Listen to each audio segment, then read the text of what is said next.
So, looking back, I guess it all started that semester overseas, this whole mess with my long-distance relationship and the trouble that followed. I was 1,000 miles away from home, in a new city, trying to keep up with classes that were way tougher than I expected. Honestly, math was killing me. It wasn't just a little difficult. It felt like trying to solve puzzles without any clues. And the deadlines? They were relentless. At the same time, I was juggling a relationship that was purely digital, me here, my girlfriend back home. We'd been together for a couple of years already, so we figured distance wouldn't be such a big deal. I told myself I was just being responsible, going abroad to study, build a better future for both of us. But the truth is, I started cutting corners. I remember sitting in my tiny, barely furnished dorm room late one night, staring blankly at my laptop screen. The math assignment deadline was in a couple of days and I had nothing. I wasn't even sure where to begin. A voice in my head told me to just ask her for help. After all, she was good at math. So I texted her, explaining the problems, sending the questions. At first, she was hesitant. I could tell she wasn't totally comfortable doing my work. But I kept pushing a little, joking about how I was drowning over here, and she finally gave in. She sent me completed assignments, perfectly done. I uploaded them as my own and tried not to think about it. At first, it felt like a lifeline, a way to get through the semester without falling apart. But it didn't stop there. I started to rely on her more and more. Every assignment, every quiz, I'd flounder around until she came through. It was like I was outsourcing my entire academic effort to her. And she was doing it because she cared. Or maybe because she trusted me. Looking back, that makes it even worse. What complicates it all is that I wasn't telling anyone. No professors, no friends. Nobody knew the real deal except me and her. It was a secret pact, something that felt uneasy deep down. But I kept convincing myself it was just temporary. I'd catch up eventually. Besides, we were so far apart. Who would find out? I didn't realize how much I was risking, or how much it was changing me. There's something about being in a new place, feeling isolated, that makes you desperate for any kind of support. And she was the only connection to home I had. I started depending on her not just for school but for emotional stability too. But here's the kicker. Amidst all this, the new city meant new people. The university was full of faces I hadn't seen before. And somehow, I found myself drawn to one girl in particular. She was completely different from my girlfriend back home, vibrant, funny, someone who actually got my sarcasm and was there in person, not just a text screen. We met during a study group session, ironically a math one, and I was surprised by how easy it was to talk to her. She wasn't just a classmate. She seemed to genuinely want to get to know me. And honestly, for the first time in a while, I felt like I was breathing instead of just drowning. I remember thinking maybe this is just harmless, a friendship, nothing more. But deep down, I had this nagging voice telling me that I was already crossing lines I shouldn't. Between cheating on my assignments and now, I don't know, starting this something new, the whole situation was fragile like a house of cards. At that point, I was sitting on the edge of a choice I hadn't really faced yet. Keep pretending everything was fine with my long-distance deal, or let this new relationship grow, which might unravel everything. And that's when things really started going down. You know, when I first met her, the new girl on campus, it felt electric in this unpredictable way. She was different from anyone I'd ever met. Sharp, confident, and with this magnetic pull that I couldn't really resist. I was with my girlfriend back home, yeah, but somehow the distance made it easier to convince myself that what I was doing wasn't that bad. I kept telling myself it was just harmless fun. Something I could control, something separate from the life I had waiting for me. But it wasn't like that at all. Soon enough, every text message, every late-night call with the new girl was like pulling me deeper down a rabbit hole where honesty didn't exist anymore. I was juggling two lives, or trying to. The lies started small. I'm studying late. I'm with friends. I can't call tonight. But they grew bigger and clumsier over time, tangled up in excuses and half-truths. What surprised me the most was how quickly I stopped feeling guilty. Maybe that's the worst part in moments like these, the gradual numbing of your conscience. I told myself I wasn't hurting anyone, but maybe more than that, I was fooling myself. Meanwhile, my girlfriend back home was still there, trusting me, waiting for calls and messages that sometimes never came. We used to laugh about little things, plan weekends ahead. I was slowly erasing all of that with every secret I kept, every lie I told. And then just when I thought I had it all under control, she found out. I didn't even see it coming. I wasn't careless enough to get caught through some silly mistake. No, it was way more personal than that. One day, out of nowhere, I got a message from her saying she wanted to talk. My stomach just dropped. When we finally met over a video call, I could see it in her eyes, the betrayal, the hurt. She wasn't yelling, wasn't blaming me outright. It was this raw, shaking disappointment that felt way worse than anger. She said she found out about the other girl, about all the lies. I honestly didn't know what to say.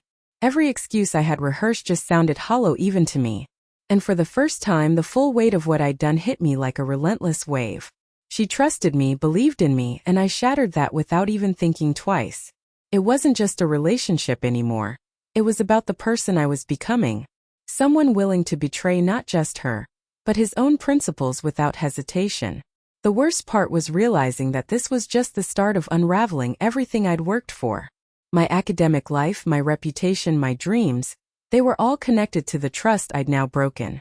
And I could already sense she wasn't the type to just walk away quietly. That moment, her disappointment, my shame, it was the moment everything began to fall apart. Little did I know her response to this betrayal would open a door I never wanted to walk through. The door that threatened to expose every lie I told. Not just about love, but about who I really was as a student and as a person. I never thought it would come to that. I figured there might be a slap on the wrist, maybe a warning or a chance to explain myself, but not this.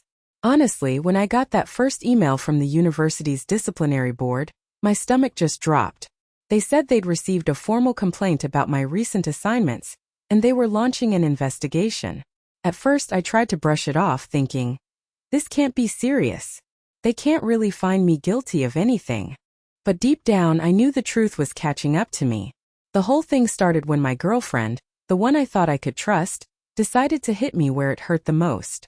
I'd been living off her work for months, copying her essays and projects because frankly I wasn't prepared or motivated to actually do the stuff myself. It was easier, sure, but it messed with something inside me, even if I didn't want to admit it at the time. But what really blindsided me was when she sent an email directly to the university. She didn't just complain. She included proof, screenshots of her submitting assignments, her drafts, timestamps, everything. She wanted to make sure they knew that I hadn't done a single word on my own. When the investigation started, I tried to act like I didn't care, but every meeting with the disciplinary panel was a nightmare. They went through every piece of work, comparing my submissions with hers. There was no way to deny it, the evidence was overwhelming. They had my email logs, submission dates, even messages between me and her that confirmed I'd been asking for her help repeatedly, crossing the line into cheating. I remember sitting there, watching their expressions harden as the facts piled up. The university's policies on academic honesty were crystal clear. No tolerance for plagiarism or cheating, especially with assignments submitted as your own. I thought maybe my situation was different, that maybe they'd cut me some slack because I didn't try to hide everything perfectly. No, that wasn't how it worked. The moment they saw the proof, it was all over for me. Then came the letter, formal expulsion. I wasn't just kicked out of my degree program but out of the university entirely. And because I was an international student, it meant more than losing an education. It meant my visa was revoked. I had to pack up my life and leave the country faster than I ever imagined. Deportation wasn't just a word in the letter. It was real, brutal, and humiliating. What hurts the most isn't just that I'm out of school, or that I have to go back home with my tail between my legs. It's the way it all unfolded, how this betrayal shattered what little dignity I had left. I thought she was by my side, but sending those emails was a stark confirmation that she wasn't someone I could lean on or trust. Friends who had joked about helping me cheat? They vanished too when they saw how deep this mess went. I remember the flight back like a blur. Staring out the window, not wanting to face the people waiting for me at home. My parents had invested so much in my education, had believed in me. And now? I was coming back with nothing but shame and broken promises. It's strange how quickly your whole future can unravel with a few bad choices. The dream I had. A degree from a respected university. A chance to build a life abroad, better opportunities, gone in a flash. And now, as I stand here picking up the pieces of what's left, I'm forced to look at everything honestly. No more shortcuts, no more lies. Because the worst lesson I've learned is that betrayal hurts everyone, especially yourself. But even as I try to figure out what comes next, There's no escaping the fallout. I have to face my parents, my old friends, and the reality that my academic career has been derailed in the most public way possible. The question is, can I find a way up from here? Or is this the end of the line for my dreams? That's the moment I knew. I had to confront everything head-on. The lost future, the broken relationships, and most importantly, the person I had. When I finally stepped off that plane and felt the heat of my home country's air on my face, it struck me how much everything had changed. Or maybe it was just me. I was back where it all began, but this time I wasn't the same person who had left chasing dreams and reckless ambitions. I was someone carrying the weight of shame, disappointment, and a future that suddenly looked a lot less certain. Being deported wasn't just about the logistics of catching flights and leaving a life behind. It was the way I could feel every eye on me the moment I stepped off the plane. Friends I once considered close now greeted me with forced smiles or worse, cold indifference. There were whispers everywhere. Even strangers seemed to know what I'd done, or at least what had happened. It's like my failure was branded on my forehead. I remember walking down the street, hearing fragments of conversations that stopped as soon as I drew near. It was alienating. It was crushing. Honestly, I hadn't thought much about how much I depended on that university life, on the new environment I tried so hard to fit into. It felt like I was losing my identity. The people I'd leaned on, including those I once trusted, had all turned their backs on me. And really, why wouldn't they? I had betrayed their trust, not just in the mess I made with cheating, but in the deeper sense of breaking mutual respect and honesty. It was ugly, and I knew that. The friends who I thought would have my back were the first ones who distanced themselves. Their disappointment wasn't just in the choices I made, but in what those choices said about me. At home it was different but not easier. My family was silent at first, a silence heavier than any argument. It was the kind of silence that feels like everything unspoken is a sharp reminder of how much I'd let them down. Eventually there were conversations, but they were tough. The questions weren't just about what happened. They were about who I was and who I wanted to be moving forward. I struggled to answer because even I wasn't sure anymore.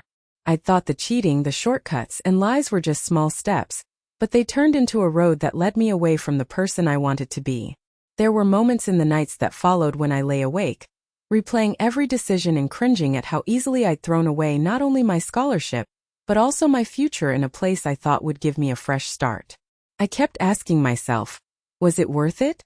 Was it worth risking everything for a fleeting escape or a temporary gain? The guilt gnawed at me, but so did a deeper realization that the damage wasn't just to me, but to everyone who believed in me, to every honest effort I'd ever made before I took that wrong turn. It's weird, being back home felt like a kind of exile. No one wanted to rub the wound raw, but it was there, pulsing beneath the surface of every interaction. I noticed how people avoided certain topics, as if pretending nothing happened would make it all better. But it wouldn't. Not for me, not yet. Through all that, I started to understand what integrity really meant. Not as an abstract word, but something tangible that, once broken, doesn't just vanish into thin air. It fractures trust, relationships, and sometimes the very foundation on which dreams are built. I realized that cheating, lying, or taking shortcuts doesn't just affect the immediate outcome. It ripples outward, changing how people see you, and how you see yourself. I don't have all the answers now. I'm still grappling with the consequences and trying to find a way forward. But one thing is certain. I'll never forget what it cost me. My story isn't just about a mistake. It's about the aftermath, the hard reckoning that follows deceit. And looking back, I can see how those choices didn't just shatter my dreams, but also shattered the fragile trust that had taken years to build. So, if there's anything I hope someone hears in this, it's a warning about the lasting fallout of dishonesty, especially in relationships and academics. Because in the end, the damage doesn't just fade away. It changes everything. And that's a price I'm still paying. Now more than ever, I want you to think about your own choices, the ones that seem small or harmless, and realize how they might echo far beyond the moment you